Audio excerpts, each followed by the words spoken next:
Selamat pagi, berjumpa kembali dengan Ibu di hari ini, hari Kamis 16 September 2021. Salam sehat dan tetap semangat ya.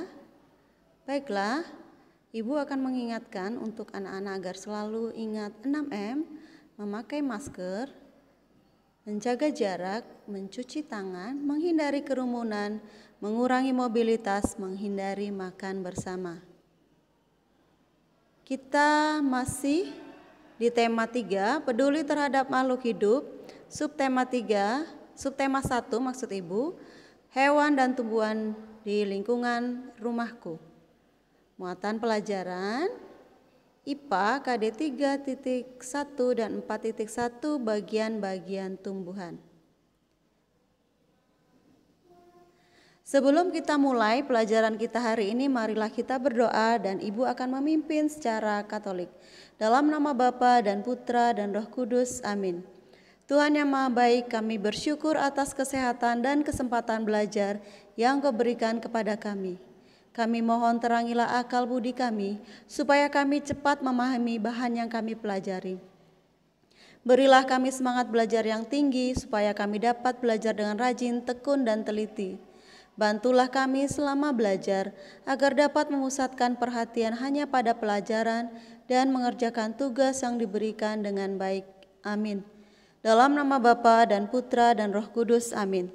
Tujuan pembelajaran hari ini, peserta didik dapat 1. Menyebutkan bagian-bagian tumbuhan, 2. Menuliskan fungsi masing-masing bagian tumbuhan, 3. Menyebutkan jenis akar lain pada tumbuhan tertentu, 4. Menggambar akar tunggang dan akar serabut.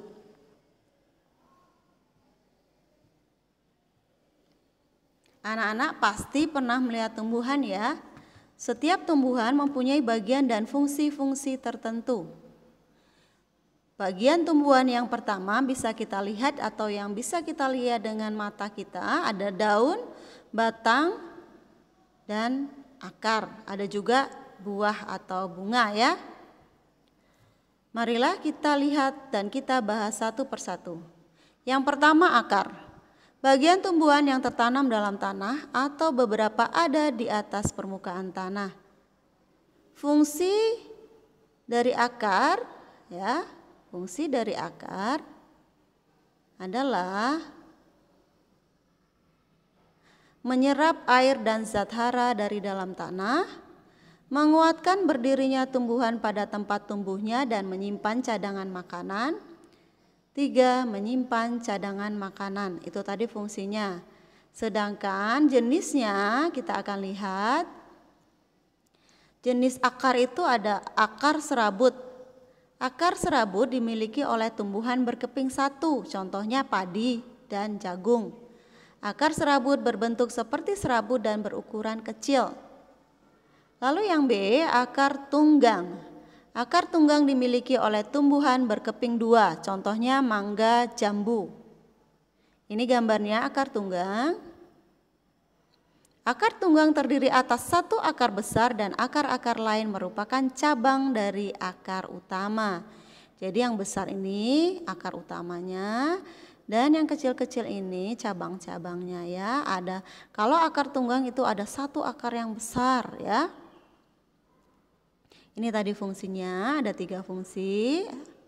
Lalu kita pindah lagi, ada akar jenis lain pada tumbuhan tertentu ya, tidak termasuk akar serabut atau akar tunggang. Jadi dia punya nama sendiri dan bentuknya berbeda. Yang pertama ada akar gantung atau akar udara. Fungsinya mengambil uap air dari udara. Contohnya pohon beringin. Lalu ada akar napas. Berfungsi untuk bernapas dan mengeluarkan zat tertentu seperti garam. Contoh tumbuhan yang memiliki akar ini adalah pohon bakau jenis api-api. 3. Akar papan atau nama lainnya banir, membantu tegaknya tumbuhan. Contoh akar pohon kenari dan pohon randu. Lalu akar tunjang sebagai penahan tumbuhan agar tidak roboh. Contohnya akar pohon bakau dan pandan. Bagian tumbuhan yang lain adalah batang. bagian tumbuhan yang berada di atas tanah. Fungsinya adalah menyalurkan air, zat hara, dan zat makanan ke seluruh bagian tumbuhan, tempat tumbuhnya daun, bunga, dan buah, lalu tempat menyimpan cadangan makanan pada beberapa jenis tanaman tertentu, misalnya tanaman tebu. Jenisnya dibedakan menjadi dua, yaitu batang berkayu. Ciri-cirinya apa? Memiliki zat kayu dan kandungan air yang lebih sedikit. Contohnya tumbuhan jati, mangga, dan beringin. Lalu yang B, batang basah dan berongga, bertekstur lunak karena lebih mengandung banyak air dan udara. Contoh bayam, kacang, jagung, bambu, dan seledri. Bagian yang ketiga adalah daun. Daun berfungsi sebagai tempat terjadinya fotosintesis. Selain itu, daun juga berfungsi sebagai tempat penguapan air dan sebagai alat pernapasan pada tumbuhan. Nah, daun juga itu berbeda-beda. Apa aspek yang dipakai untuk membedakannya? Dibedakan berdasarkan tulang daun, ya.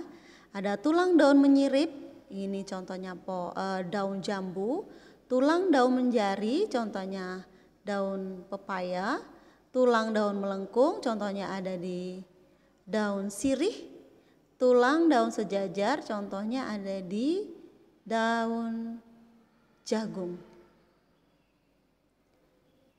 Bagian yang keempat, bunga. Bagian-bagian bunga secara umum ada tangkai bunga, kelopak bunga, mahkota, benang sari, dan putik. Selain bunga, ada tumbuhan yang memiliki buah dan biji, ya. Contoh di sini ada buah alpukat.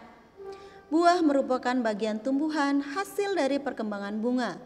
Putik yang telah diserbuk oleh serbuk sari akan berubah menjadi biji. Biji ini nantinya akan ditutupi oleh daging buah.